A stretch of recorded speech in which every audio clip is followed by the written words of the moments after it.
पुणे मनपाच्या शाळांमधील विद्यार्थिनींना गेल्या 2 वर्षांपासून सॅनिटरी नॅपकिन्सच मिळत नाहीयेत। अत्यंत धक्कादायक प्रकार आहे हा आणि त्याचं कारण कळलं म्हणजे का मिळत नाही याचं कारण कळल्यावर तुम्हाला सुद्धा नक्की धक्का बसेल।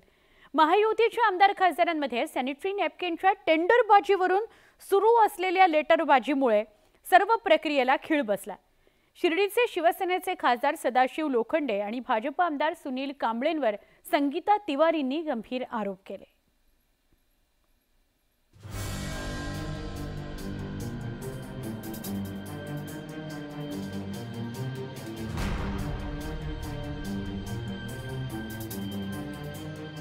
खासदार सदाशिव लोखंडे आणि आमदार सुनील कांबळेंनी पालिका आयुक्तांकडे 99 लाखांच्या टेंडरसाठी लेटरबाजी केली।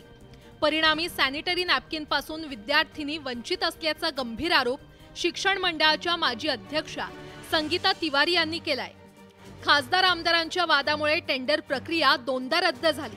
परिणामी पुणे मनपाच्या शाळांमधील इयत्ता 7वी ते 10वीच्या विद्यार्थिनींना गेली 2 वर्ष सॅनिटरी नॅपकिन्सच मिळाली नाही।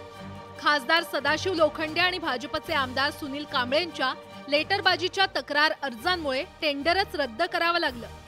भाजपचे खासदार आमदार यांचे ठेकेदार बसवण्यासाठी त्यांची आपापसात भांडणं चालू आहेत। माझा ठेकेदार का तुझा ठेकेदार याच्यामध्ये आमच्या महापालिकेच्या गरीब मुलींना सॅनिटरी नॅपकिन्स मिळत नाहीयेत।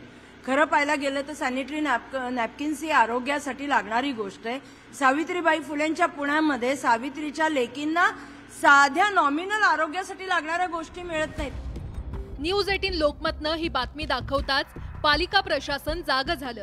प्रशासनानं एका NGOचं लेटर पुढे केलंय।